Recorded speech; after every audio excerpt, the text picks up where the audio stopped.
Theodore Roosevelt, in his Man in the Arena speech, famously said, "It is not the critic that counts, nor how the man points out how the strong man stumbles, nor how the doer of deeds could have done them better. But the credit belongs to the man who is actually in the arena, whose face is marred by dust,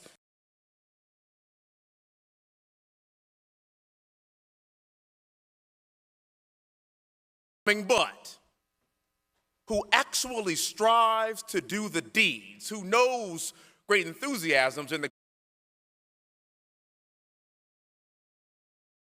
best, knows in the end the triumph of high achievement, and who at the worst, even if he fails, at least fails while daring greatly."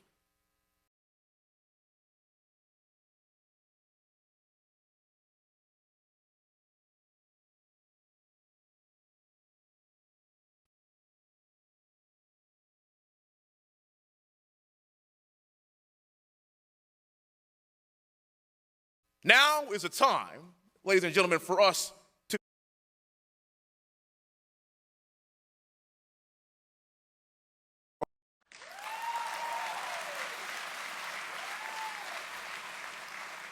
we live in the greatest country in the entire world because of brave patriots that are willing to sacrifice their lives, to take an oath, to defend this country against all enemies, both foreign and domestic. They raise their hands and they say, "Here am I, Lord, send me to defend our Constitution." And by the way, America has an uncanny way of doing this every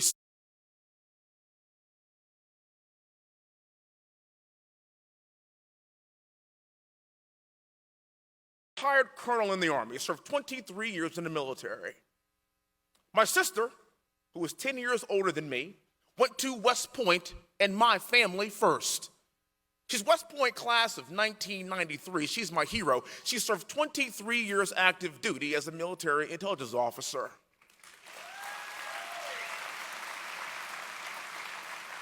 As you heard from my resume, I went to West Point and my family second. Served 8 years as an Apache helicopter pilot. That's the last time I was cool. It's been downhill ever since. If you could imagine, in 2006, when I was deployed in Iraq, walking up to the Apache with my real badass aviators on, feeling like I was in Top Gun. And then now here I am as a congressman. It's just precipitated badly over the course of the past few years. Served 8 years active duty, deployed to Iraq, two tours of duty in Saudi Arabia, and then I had one more tour of duty in combat at Cornell University. It's combat because it was really cold and it's really liberal. Earned 3 master's degrees in 4 years, and here I stand before you as a United States Congressman from Texas. My brother is also a West Point graduate. He's 10 months and 8 days my junior. Now, there's always one family member that goes awry and makes bad decisions. That would be my brother. He's literally the black sheep because, see, he left West Point and he went to the Navy. Now, don't clap for that. I don't want to hear that. After his time in the Navy, he served honorably, then went to Harvard Business School and now lives in Houston with his family. In my immediate family, there's over 60 years worth of military service just in my immediate family.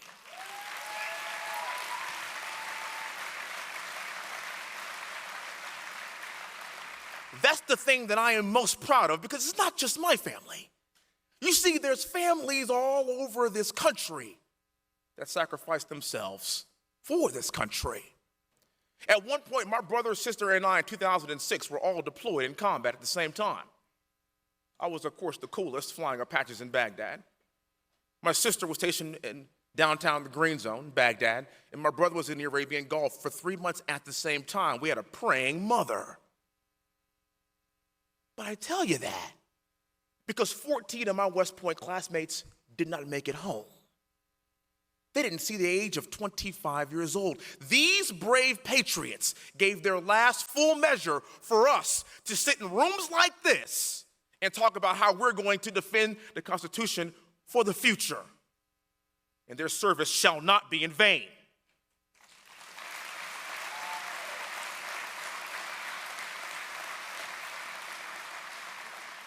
And I want to say this too.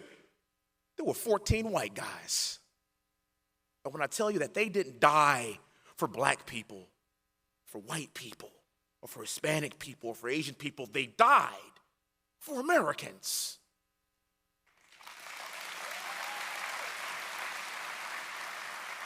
That is what makes this place so special. No matter where you're from, you can pull out your passport no matter what your lineage is or where you're from or what your history is. We all get to stand here today and call ourselves Americans. And it's time to act like it. My great-great-grandfather was a man by the name of Silas Crawford. My great-great-grandfather was a slave. He was born on a plantation. Rosedown Plantation, 30 miles north of Baton Rouge, Louisiana. Rosedown Plantation is still there today. 3 of his great-great-grandchildren attended West Point. 3 of his great-great-grandchildren earned multiple master's degrees from Ivy League schools. 3 of his great-great-grandchildren served this country in combat. 1 of his great-great-grandchildren stands before you today as a United States Congressman in a suburb of Houston, Texas. That's a majority white district. And in my primary, I ran against 9 white guys, and won by 30 points. Beat a white Democrat by 30 points because I am literally living the dream of my great-great-grandfather. I stand before you today literally living the dream of Dr. Martin Luther King, for I am being judged not by the color of my skin, but by the content of my character. Thank you.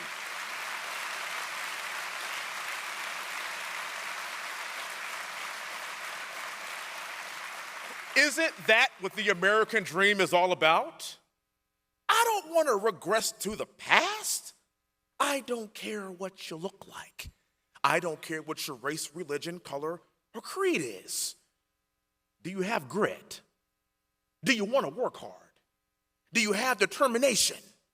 Because as my father would always tell me when I was a child, you see, my dad was born in 1949 in a segregated South.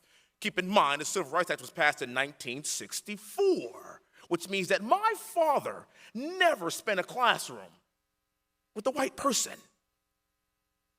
My dad would always tell me, son, you don't have it difficult. I did.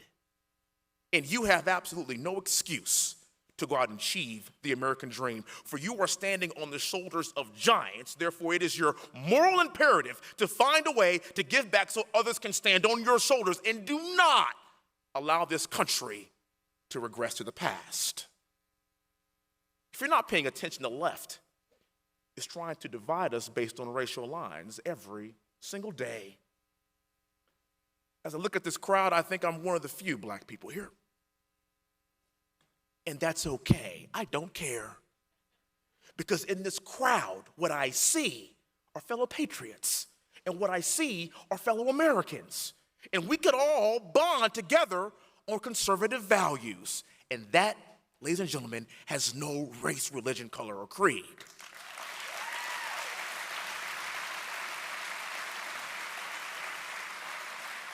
Now, you can imagine, given the fact that all my siblings and I went to West Point, I have lots of West Point stories, but one of my favorite West Point stories is this. You see, if you've been to West Point, you know that the buildings and the statues and the barracks are named after very prominent generals that went on to do great things, like Dwight D. Eisenhower Barracks, where I lived for a semester, MacArthur Barracks, or my personally favorite general of all time, General George S. Patton.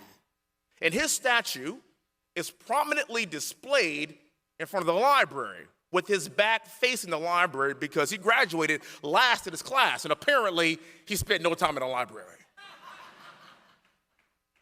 Then, of course, there's a Robert E. Lee Barracks at West Point. Oh, I like this place already. I spent a semester living in Robert E. Lee Barracks. And every single day that I walked beneath that threshold, I felt nothing but pride. Because here I am as a black man and my siblings living in a building named after a general that fought for the Confederacy.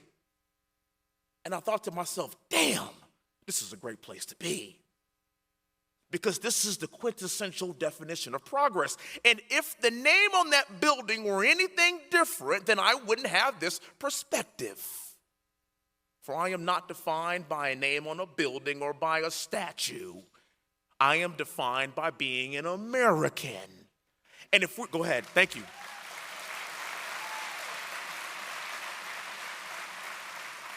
And if we are going to hold every single flawed human, if we have all sinned and fallen short of the glory of God, if we're going to judge every single human based on perfection, then every building, road, street, and statue would be named Jesus Christ.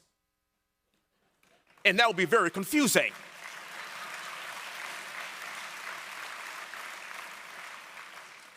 But we're all here today because we need a change in America.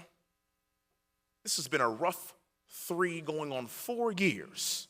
And it's time for us to get this right here in November. That's why I'm here. The senator from Louisiana, Senator Kennedy, said it best when describing this current administration. He said, and I quote, "The Biden administration sucks."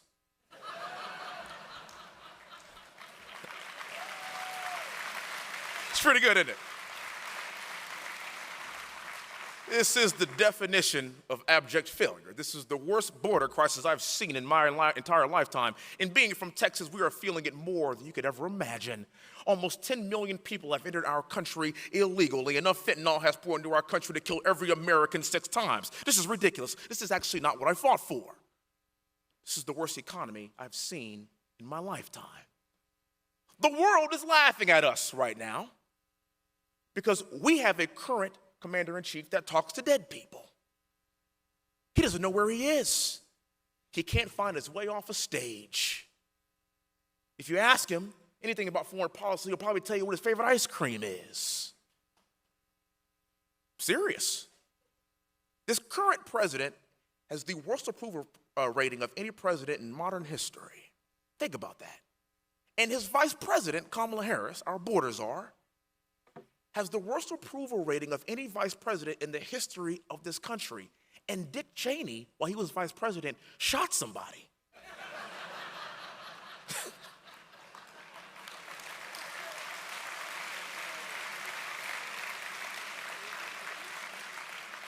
The world is recognizing this weakness, and that's why you're seeing so much turmoil. This is the weakest this country has been since Jimmy Carter. And when this happens, this is when you empower Vladimir Putin. This is when you empower Xi Jinping. This is when you empower Iran. Because they know that nobody is strong enough right now to stop them. And they have been planning to become a leader and to usurp the United States for generations. And now they're pouncing. We have but a couple of months to get this right. I don't know if many of you all follow me online, but I'm a huge fan of Donald John Trump. Huge fan of President Trump. Because it is my opinion that he is the one, on day one, can walk into this office, and we don't need somebody finding the bathrooms. We don't need anybody for on-the-job training. We need someone on day one to sign 238 executive orders to put a complete stop to this foolishness. And the person that's done it before and the person that can do it right now is Donald Trump.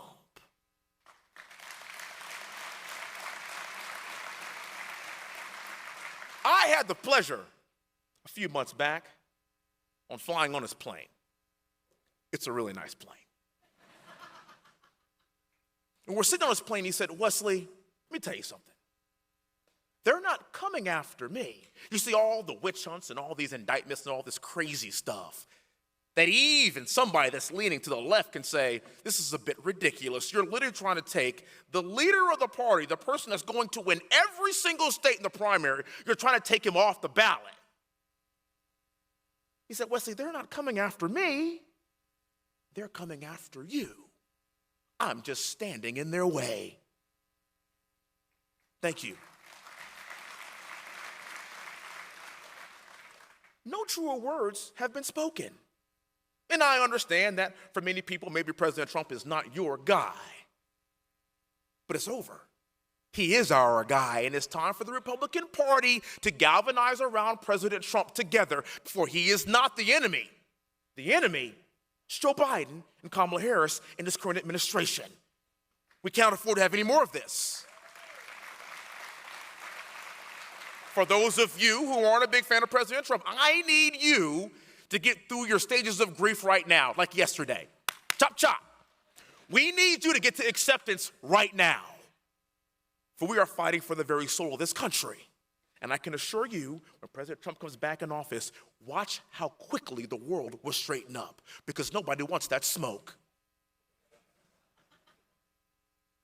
When I was growing up, I'm a big fan of the movie Jurassic Park. And I'm seeing a lot of analogies in the world today, especially with what Iran did just a few weeks ago with killing American soldiers. Right now, our enemies are at the gate, and you see, they're probing the electric fence, as we saw a lot of the animals doing in Jurassic Park. But it was all fun and games until the T-Rex showed up. Well, we have our own T-Rex in this country, and the T stands for Trump.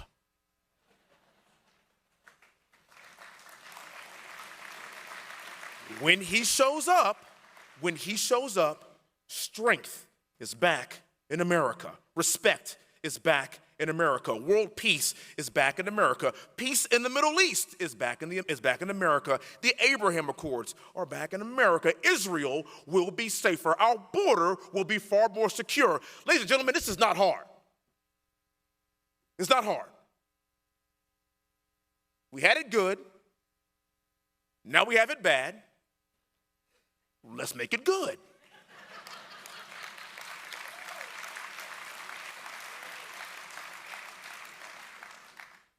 The reason why I love this country so much, and I'm optimistic about our future, is because this is a country that survived a civil war where it ripped itself apart in the name of slavery. And yet here we are and here we stand. This is a country that became back-to-back World War champions, and the reason why the world doesn't speak German is because of us. You're welcome, world. And here we are, still standing as a people. This is a country that went through the civil rights movement that my parents were a part of. This is a country that went through Vietnam. We had Vietnam veterans that would return home, and they were being spat on by fellow Americans.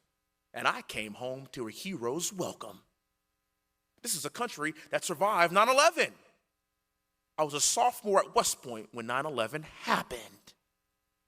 Do you know for the following week you could not go online and buy an American flag because they were all sold out? That's what America is. We persevere. We have resolve. And if we can survive all of that, I promise you, we can survive Joe Biden.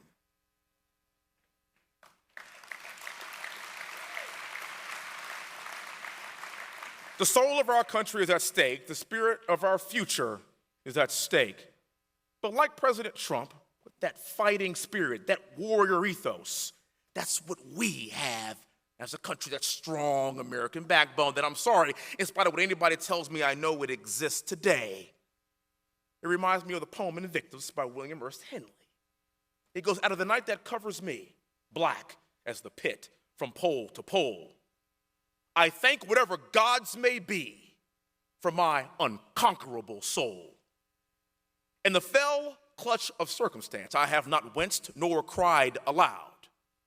Under the bludgeonings of chance, my head is bloodied but unbowed. Beyond this place of wrath and tears looms but the horrors of the shade, but yet the menace of the years finds and shall find me unafraid. It matters not how straight the gate, nor how charged with punishments the scroll. I am the master of my fate. I am the captain of my soul. This country, we are the masters of our fate. We are the captains of our soul. And in November, through President Trump, the world will find out what America is all about. Thank you all so much for having me. God bless you. And may God bless the greatest country in the world, the United States of America. Thank you.